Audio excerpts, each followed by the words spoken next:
우리가 했던 수업은 좀 가볍게 진행을 하면 이제부터는 제대로 하고 진행할 테니까 하나씩 꼼꼼하게 다. 다항식을 이해하려면 용어를 먼저 이해를 해야겠죠. 항. 이건 중학교 때도 다 배웠던 용어입니다. 다시 한번 정리하는데 수학에서 항이라는 거는 수 또는 문자 혹은 그들의 곱으로 이루어져 있는 게 항입니다. 그러니까 이 항입니다. x 항입니다. 얘네들이 붙여놓은 것 EX 얘도 항입니다. 그러니까 수 또는 문자 혹은 그들의 곱으로 이루어져 있는 것들은 전부 다 수학적으로 항이라고 말합니다. 그럼 밑에도 배우겠지만 어차피 다 아는 내용들이니까 항을 정리하다 보면 이제 다항이라는 게 있고 단항이라는 게 있죠. 다항이라는 동네 안에 단항이 삽니다. 이렇게. 오해를 많이 하는 게 이 다자가 마늘 다자잖아요. 이 마늘 말고 마늘다 한자로 항이 여러 개라는 뜻이잖아요. 그러면 오해가 됩니다. 항이 여러 개니까 기본적으로 한 개는 아닐 거라 생각을 해. 그래서 다항의 정의가 뭡니까? 그러면 항이 여러 개인 것이라 말하는데 그렇지 않습니다. 다항의 정의는 항이 한 개 또는 두 개 이상. 걔가 다항입니다. 한 개여도 다항이고 두 개 이상여도 다항이에요. 근데 그 중에 유독 항이 한 개짜리를 모아둔 게 이름을 좀 더 구체적으로 단항이라고 부르는 거예요. 뭐 이런 거 아까 했던 것 2, 마이너스 5x 뭐 이런 거죠. 루트 4, 루트 3a 이런 것들이 단항입니다. 그리고 단항이 아닌 다항 중에는 뭐 이런 게 있겠죠. 2a 마이너스 5 이런 것들이 단항이 아닌 다항이에요. 그럼 여기 동네 안에 있는데 여기 동네 단항 안에 있는 동네에 있는 항들의 특징은 항과 항 사이가 곱하기로 구성이 되어 있다는 뜻이에요. 그다음에 단항이 아닌 단항 안에 단항이 아닌 동네에 사는 애들의 특징은 항과 항 사이가 뭐로 구성되어 있죠? 덧셈으로 구성되어 있는 겁니다. 그렇게 단항과 단항이 아닌 다항으로 이렇게 항을 일반적으로 구분하게 되는 겁니다. 그다음에 상수항은 특정한 문자를 포함하지 않는 항. 이 특정한 문자는 뭡니까? 이 특정이 중요합니다. 특정은 문제에서 지정하는 항이 있을 겁니다. 문제에 지정한 문자가 있을 거예요. x에 관한, y에 관한, a에 관한, 뭐뭐에 대하여, 어떤 문자에 대하여, 혹은 어떤 문자에 관하여, 그게 문자라면 그 문자를 제외한 나머지 모두 다를 상수항으로 취급합니다. 아시겠죠? 이것도 간단한 예를 들면 이래요. 예를 들어서 4xy 마이너스 4x 플러스 1 뭐 이렇게 돼 있다고 칩시다. 이런 항이 있어요. 이런 다항식이 있다고 칠게요. 이 다항식이 알고 보니 x에 관한 관계식이었어. 얘가 x에 대한 관계식이었어. 이랬을 때 주어진 식에 상수항을 찾으시오. 그러면 뒤에 하나 더 붙일게요. 미안합니다. 마이너스 2y 플러스 1 이렇게 붙일게요. 자, 주어되는 식에 이 식이 x에 관한 관계식일 때 상수항을 구하시오. 그러면 1일까? 아니면 마이너스 2y일까? 아니면 마이너스 2y 플러스 1일까? 어떤 게 답일까? 마이너스 2y 플러스 1이 답입니다. x에 관한 관계식 그러면 기본적으로 x가 문자라는 것을 강력하게 주장하고 있는 겁니다. 그럼 x를 제외한 나머지는 몽창 다 숫자로 취급하겠다는 뜻이에요. 그럼 여기 있는 y도 숫자예요. 여기 있는 y도 숫자가 되는 겁니다. 그러니까 상수항은 결론은 x가 없는 x 없는 항. 이 문제에서는 그걸 말한다는 얘기죠. 그럼 x가 없는 항을 찾다 보니까 얘네 둘이 모두 다 상수항이 된다. 라는 겁니다. 계수는 항에서 어떤 특정 문자, 아까 말씀드린 특정 문자는 문제에서 지정한다고 그랬죠. 그 특정 문자를 제외한 나머지 부분이 된다. 그럼 여기서 x의 계수를 구하라면 뭐가 되죠? x의 계수를 구하라면 4, 아니면 마이너스 4, 아니면 4y, 아니면 기타. 어떤 게 답이에요? 이 네 개 중에 x의 개수를 구하라면 4다, 마이너스 4다, 4y다, 기타, 딴 게 답이다. 어디가 답일까요? 네? 여기 네 개 중에 고르보세요. 4, 마이너스 4, 4y, 기타. 어떻게 답이요? 기타입니다. 이게 왜 기타가 되냐면 x에 관한 관계식이기 때문에 x가 문자야. 그럼 x는 동령을 가질 수 있어요. 여기도 x가 있고 얘도 x가 있죠. 그럼 얘네가 동령이죠. 동령 여기 나오잖아요. 특정 문자, 또 그 말은 특정 문자, 문제에서 지정하는 어떤 특정 문자에 대한 차수와 문자가 동일한 항이 상수항이 동령이지 않습니까? 그럼 이 식은 실제로 정리를 해보면 이렇게 동령 처리로 묶입니다. 4y 마이너스 4x 마치 인수분해 하듯이 끄집어내면 이런 모양이 되죠. 그리고 플러스 마이너스 2y 플러스 이렇게 구조로 되어 있다고 보시면 돼요. 따라서 x에 관한 관계식일 때 얘는 어떤 관계식입니까? 그러면 x에 관한 1차 다항식이 되는 겁니다. 그럼 x 앞에 붙어있는 개수는 4y-4. 그래서 기타가 정답이에요. 4y-4가 여기서는 얘는 다 틀린 개수라는 얘기죠. 얘가 정확한 개수가 되는 겁니다. 아시겠죠? 이렇게. 다항식, 한 개 또는 두 개 이상의 합으로 이루어져 있는 이런 것들이 다항식. 한 개라는 걸 잘 눈여겨보셔야 돼요. 네. 두 개 이상이 아닙니다. 한 개. 그 중에 다항 중에 다항이 한 개로 이루어진 것들을 기본적으로 다항이라고 부른다. 차수는 특정 문자가 곱해진 개수. 다 중요합니다. 특정 문자가 곱해진 거지 나눠진 건 차수 아닙니다. 이런 거 있잖아요. 2x는 1차 다항식이 맞습니다. 근데 x분의 2는 1차식이 아닙니다. x분의 2는 2 나누기 x를 쓴 거기 때문에 얘는 x가 곱해진 게 아니고 문자가 나눠진 것 때문에 차수가 생기지 않습니다. 차수는 곱해져야지만 생깁니다. 아시겠죠? 그러니까 나눠진 건 차수가 아니다. 그 다음에 다항식의 차수는 여러 개의 항 중에 어떤 특정 문자에 대한 차수 중에 가장 높은 것을 우리가 일반적으로 다항식의 차수로 정의한다. 동령은 아까 말한 대로 특정 문자가 같이 곱해져 있는 개수를 가지고 있는 항, 그게 동령이다. 결국은 같은 문자, 같은 차수로 이루어져 있는 게 동령이 된다라는 표현들이 있고요.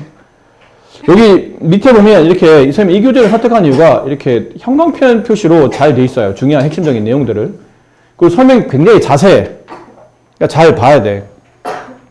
그래. 보시는 바와 같이 이렇게 설명도 굉장히 자세하고 여기 보면 이게 형광펜 표시 잘 돼 있습니다. 근데 형광펜 표시만 보지 마세요. 위에 있는 내용 한 번씩 쭉 이 교재 공부하면서 위에 있는 내용 쭉 다 읽어보시는 게 여러분 지식 함양에 굉장히 많이 도움이 되실 테니까 꼭 읽어보도록 하시고, 그 다음 이제 이런 문제도 있죠. 여기 있는 것. 요거 중간에는 이 예제 한번 보세요. 이거 상당히 중요합니다. 여러분들이 사실 공부 좀 곧잘 하는 애들도 이거 잘 이해를 못하는 친구들이 많아요. 모르는 애들이 많아. 틀려. 이 답을 틀린 애들이 많아. 다음 다항식 이렇게 지금 다항식이 항이 여러 개인데 그 중에 몇 개로 구성되어 있냐면 이렇게 더하기 빼기 보일 것 같으면 보통 항은 끊어주시면 되죠. 이렇게. 항의 종류는 2x 세제곱 y라는 항 하나, 그 다음 3xy라는 항 하나, 그 다음 마이너스 y 제곱이라는 항 하나, 4x라는 항, 마이너스 9 이렇게 항이 구성이 되어 있다고 보실 수가 있죠. 그러니까 이 상태에서 1번 이게 x에 대한 3차식, x에 대한 만약에 이 문제를 이 다항식을 x에 대한 관계식으로 본다면 x가 문자라는 얘기예요. 3차식이냐? x가 가장 많이 곱해져 있는 게 몇 번 곱해져 있냐? 3번 곱해져 있네요. x에 대한 3차식이며 상수항은 여기 나와 있는 것 중에 x가 없는 것은 얘. 그래서 마이너스 y제곱 마이너스 9가 상수항이 된다라는 표현이고, 2번 y에 대한 이제부터는 y가 문자라는 얘기죠. 그럼 y의 최고창은 여기 y 하나, 얘 y 하나, 얘 y 두 개. 그럼 얘가 최고창이죠. 그럼 전체는 y에 대한 2차 다항식이 되며 상수항은 y가 없는 것. y 있죠? y 있습니다. y 있고요. 얘네가 y 없네요.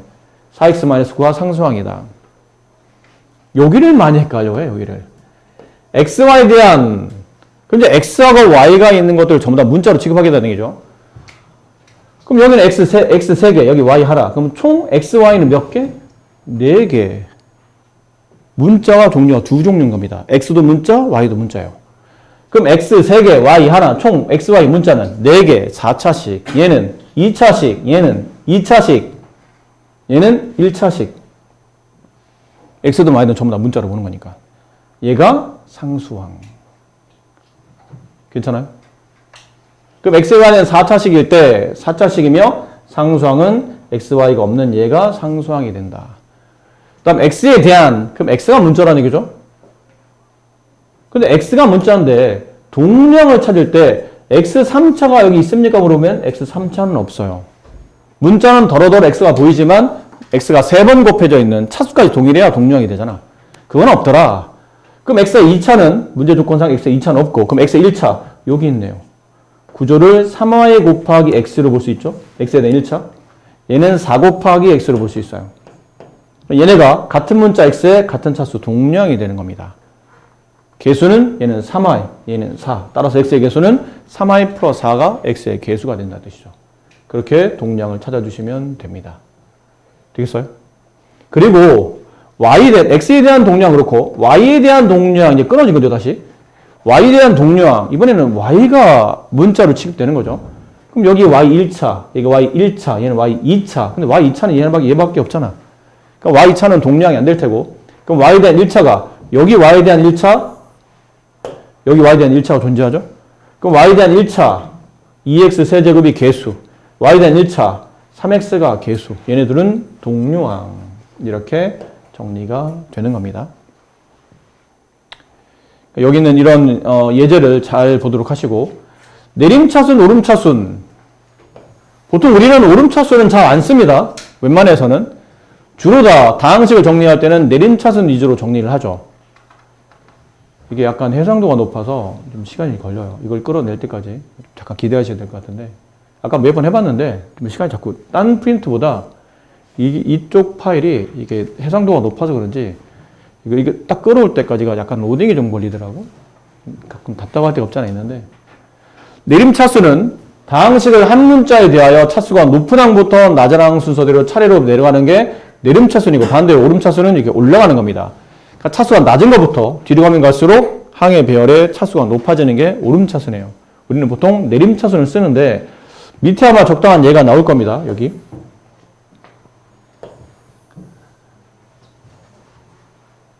자, 이 x에 대한 다항식을 내림차순으로 정리하게 되면 아무래도 차수가 높은 것부터 먼저 쓰겠죠?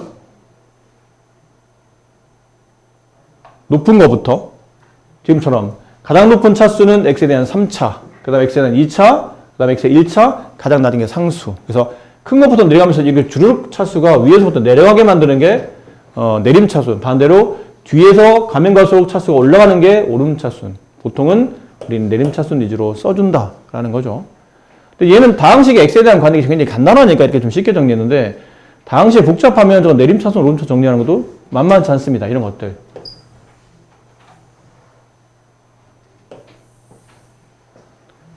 다음 다항식을 x에 대해서 내림차순 또는 2번 y에 대한 내림차순, 2번은 y에 대한 오름차순으로 정리하라고 되어 있죠. 일단 1번 x에 대한 내림차순 정리하시고 그러면 x가 문자입니다. 그때부터는 x만 문자입니다. 그럼 보나마나 y는 상수. 네, 숫자로 취급된다는 뜻이에요. 그럼 정리하시고 그러면 x의 가장 높은 차수는 2차. 그 다음에 x가 1개 여기 있죠. 동량이 있어요. 얘랑 얘랑이 x에 대한 동량입니다. 그럼 나머지 얘네들은 x가 없기 때문에 이건 상수항 취급되겠죠. 그래서 x제곱이 최고창, 그럼 얘네들이 동량을 묶으면 이렇게 정리가 되겠죠. x제곱, 그 다음에 x 1차, 그 다음에 x가 없는 상수항. 이렇게는 상수항이 된다라는 표현이었고요. y에 대한 오름차수. 이번 식은 이제 y로 정리하라는 건데 y의 최고창은 얘입니다. 2창. 얘가 y에 대한 최고창이겠죠. 그럼 y에 대한 1창. 얘랑이 동량이 되는 겁니다. 죄송해요. 여기 y2차, 얘도 y2차죠? 그럼 얘가 y제곱에 대한 2차항이 정리되고, 얘는 y에 대한 1차항이 정리되고, 나머지 얘가 y가 없는 상수항이 됩니다. 그럼 최고차항부터 먼저 써주면, 얘네는 개수가 된다는 뜻이죠? y만 문자가 되는 거니까. 그럼 3x 플러스 2 한 다음에 y제곱 쓰고, 마이너스 5y 쓰고, 플러스 x제곱, 마이너스 x 플러스 3 이렇게 쓰게 되면, 이건 y에 대한 내림차순을 정리한 겁니다. 차수가 위에서부터 아래로 내려가고 있잖아요. 근데 지금 문제는 오름차순이니까 이걸 반대로 쓰면 돼, 반대로. 그럼 얘가 먼저 써지고, 이렇게. 얘가 두 번째 써지고, 이렇게. 마지막 얘가 나머지 끝으로 오고, 이렇게. 써주면, 네, 오름차순으로 정리한 꼴이 만들어지겠죠. 네, 근데 현실적으로 학교 시험에는 뭐 거의 출제되지 않는 내용들입니다. 그냥 용어 정리일 뿐이니까. 그 다음 내용. 다항식의 덧셈과 뺄셈은 일단 뭐 우리가 잘 아는 내용이라 얘는 뭐 굳이 설명은 필요 없을 것 같아요. 괄호가 있는 경우 괄호를 푸시고 동량 모아서 간단히 덧셈 뺄셈 하시면 됩니다. 그러자고 배운 거니까요. 여기는 가볍게 여러분이 해주시면 될 것 같고, 덧셈과 곱셈은 기본적으로 교환 법칙이나 결합 법칙이 성립하죠. 교환은 연산을 기준으로 좌우의 위치를 바꾸는 행동이 교환이고, 결합은 위치를 바꾸지는 않습니다. 위치를 바꾸면 교환이 성립하기 때문에 위치를 바꾸지는 않고 위치는 그대로 둔 상태에서 뭐를 바꾸는 건가요? 교환은. 결합은.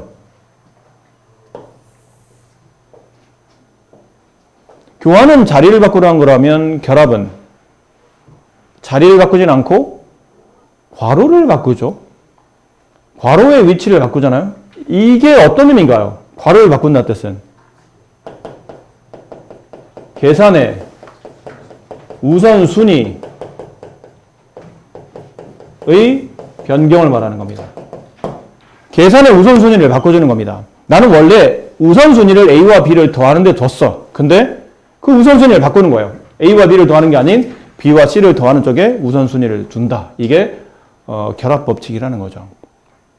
그래서 기본적으로 결합이 성립하려면 항은 3개 이상, 이해를 잘해야 돼. 결합이 성립한다는 뜻은 기본적으로 항이 3개 이상이어야 돼. 항이 2개나 1개가 가지고는 결합이 성립하지 않아요. 더불어 연산이 일정해야 된다. 지금처럼 합. 그 다음에 곱. 이건 집합할 때도 배웠잖아. 합집합이나 교집합은 똑같이 교환이나 결합이 성립하죠. 근데 그때도 결합 성립할 때는 합집합만 계속 나오거나 아니면 교집합만 계속 나와야지, 중간에 연산이 바뀌면 그때는 결합이 아니고 분배가 보통 쓰이죠. 그래서 결합은 보통 항이 3개 이상, 연산이 일정할 때 쓰는 일반적인 법칙인 거죠. 여기까지는 특별히 솔직히 설명드릴 게 없습니다. 여기는 대표 유형도 수업을 혹시 고등부 수업을 안 들었다 하더라도 이 정도는 여러분이 당연히 하실 거라 믿어요. 자, 다음 주에 곱셈. 분배 법칙과 지수 법칙 위에서 식을 전개한다. 그런 다음에 동량끼리 모은다. 당연한 얘기일 테고요. 여기 간단한 곱셈이나 분배 이런 것들은 굳이 설명 안 드려도 여러분이 하실 수 있으니까 넘어갈 텐데, 근데 곱셈도 그렇죠. 기본적으로 교환이나 결합, 그 다음에 분배가 성립하는데, 아까 잠깐 보셨잖아요. 결합은 항이 3개 이상이며 계산의 순서, 그러니까 계산의 그 규칙이 일정해야 됩니다. 계속 똑같은 연산이 반복적으로 이루어져야 된다는 뜻이죠. 근데 얘처럼 갑자기 곱하기 하다가 갑자기 더하기가 나와요. 이럴 때는 결합이 안 됩니다. 우선순위를 바꾸면 답이 달라질 수 있기 때문이죠. 그래서 이럴 때는 무슨 법칙 쓰냐면 분배 법칙을 쓰겠죠. 그래서 곱하기 바깥에, 가로 바깥에 있는 것들을 가로 안으로 나누어서 적당히 나눠주는 법칙. 이게 분배 법칙이고, 반대로도 분배 법칙이다. 이렇게. 주로 우리가 인수분해할 때 많이 쓰이긴 하죠. 이렇게. 공통적인 수나 문자 곱혀져 있으면 얘는 원래 분배됐었다라는 걸 알 수 있으니까요. 곱셈 공식 1번. 이거 언제 배운 거죠? 중3 때 배우는 겁니다. 모르시면 큰일 납니다, 이거. 아시겠죠? 이건 모르시면 안 됩니다. 오늘 수업 내용이 아닙니다, 얘는. 중학교 때 다 공부하고 넘어오셔야 되는 내용이고. 네, 곱셈 공식 2번. 여기는, 고등부 수업이죠.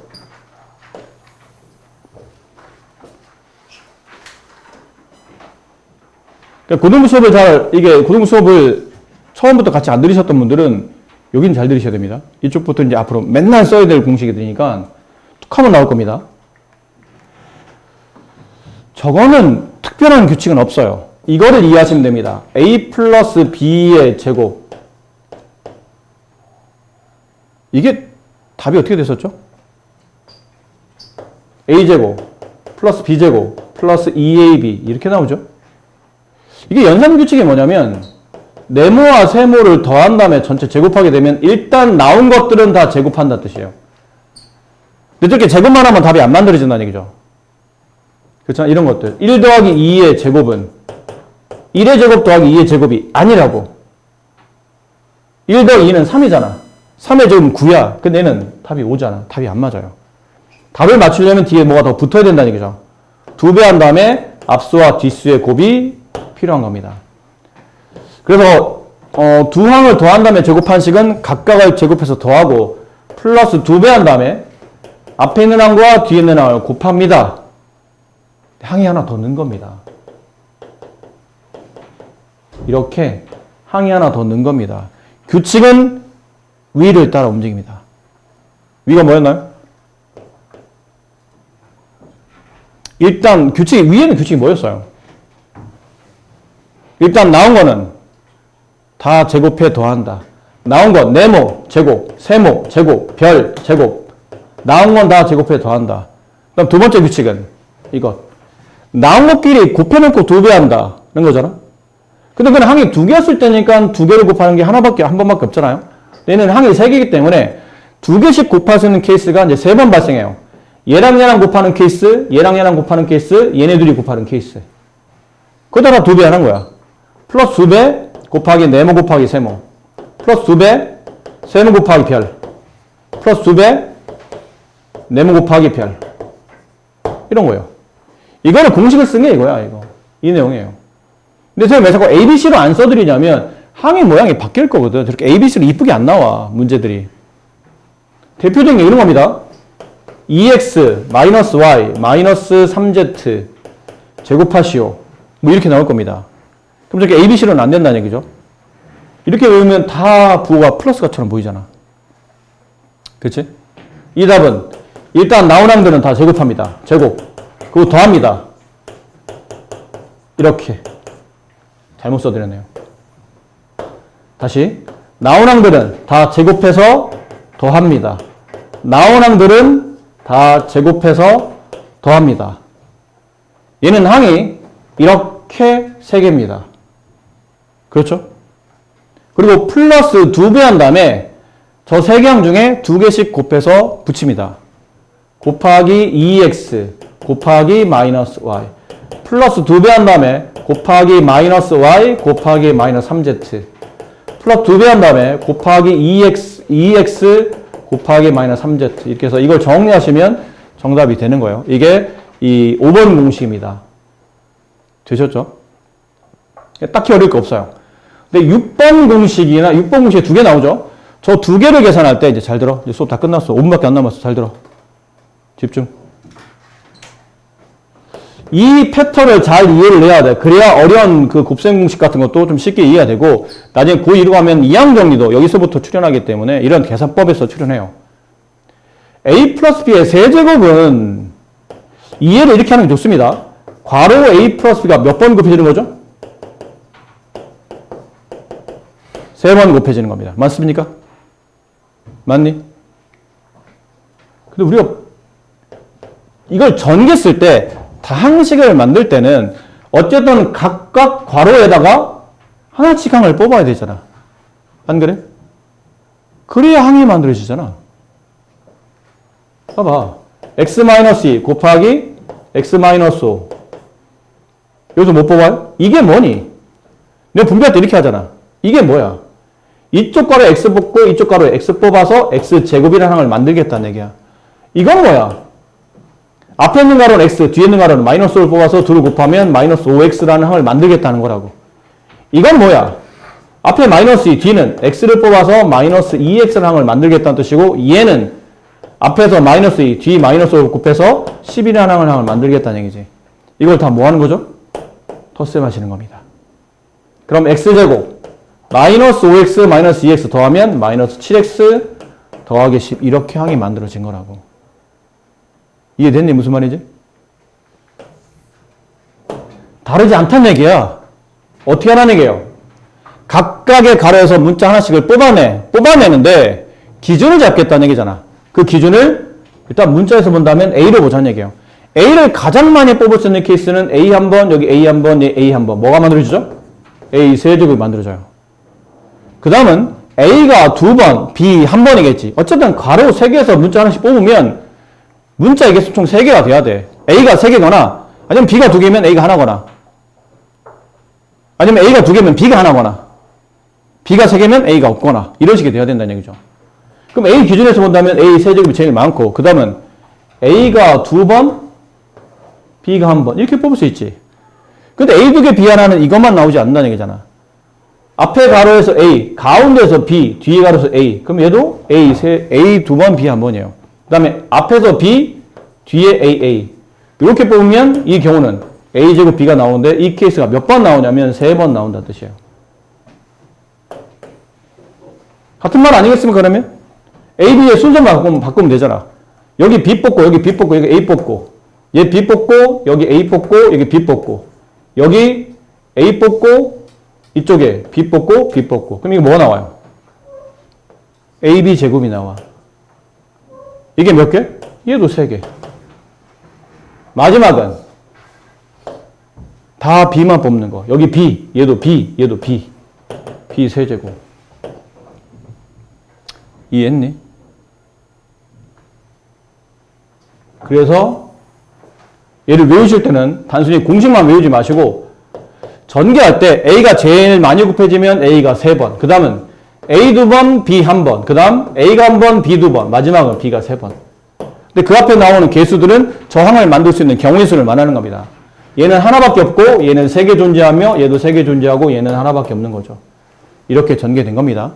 근데 이게 부호가 반대로 바뀝니다. A 빼기 B의 제곱, 세제곱. 그럼 얘는 A 빼기 B를 3번 곱합니다. 같은 구조인데 부호만 반대로 쓰는데 어디서 반대가 되냐면 결국은 B 앞에 우이 붙었잖아. 그럼 B가 곱해지는 횟수가 짝수번이면 플러스가 되고 홀수번이면 마이너스가 붙는다는 뜻이에요. 그럼 얘는 어차피 B가 없어요. B가 없으니까 부호가 바뀔 리가 없다는 얘기죠. 이렇게. 근데 얘는 A가 2번, B 1번, B가 홀수번이네? 그럼 마이너스가 붙어요. 얘는 A가 1번, B 2번, B가 짝수번이네? 그럼 플러스가 붙어요. 얘는 B가 3번, 홀수번이네? 그래서 마이너스가 붙는 겁니다. 아셨죠? 그렇게 이 공식을 이해하고 외우시면 되고 마지막 7번 공식은 오늘 수업의 마지막이에요. 이 7번 공식은 그냥 대단할 게 없어요. 뭐 대단할 게 없습니다. 곱셈 공식이라는 게 결국은 대단할 게 없는 게 그냥 분배하다 보면 저런 모양이 나온다는 얘기예요. 근데 그 모양이 좀 특이하거나 우리가 기억해야 될 어떤 모양을 갖추기다 보니까 이걸 공식이라고 해서 배우는 것 뿐이지 대단할 게 없어요. 이걸 전개하면 A 세제곱 플러스 B 세제곱 이거 잘 기억해야 돼. 이거 인수분해 할 때 또 나오잖아. 이 공식은. 이게 왜 이렇게 아니 복잡한 식이었는데 전개하니까 왜 이렇게 간단하게 나오죠? 그러면 얘는 별 문제 없습니다. 이렇게 하면 A 세제곱 나오니까. 근데 이렇게 곱하면 뭐가 되냐면 마이너스 A제곱 B가 나와요. 그치? 잘 봐야 돼. 마이너스 A제곱 B가 이렇게 곱한 플러스 A제곱 B 때문에 얘네 둘은 지워집니다. 그 다음에 이렇게 곱하면 플러스 AB 제곱이 나오죠. 근데 이렇게 곱하면 마이너스 AB 제곱이 나와요. 같은 항인데 부호가 반대입니다. 없어지겠죠. 마지막 얘 곱한 거 다 곱했잖아. 이거 하나밖에 안 남았잖아. 그럼 결론은 얘네 둘만 남네? 이것만 남고 이것만 남다 보니까 답은 이렇게 나온다는 뜻이에요. 아시겠죠? 이건 패턴이 있어. 식에 패턴이 있다고. 앞에 게 A 플러스 B였지? 이번엔 A 마이너스 B로 갑니다.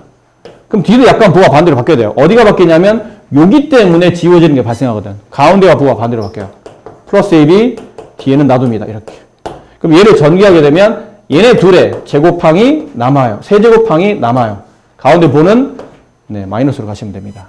이렇게 공식을 외우시고 곱셈 공식의 끝이 아닙니다. 오늘 시간 때문에 앞쪽에 이제 질문 받다 보니까 뒤쪽을 설명할 시간이 없는데 원래 여기까지 다 하셔서 곱셈 공식을 암기하셔야 되기 때문에 오늘은 딱히 할 거 없습니다. 집에 가셔서 그냥 여기 앞에 풀었던 문제 있죠?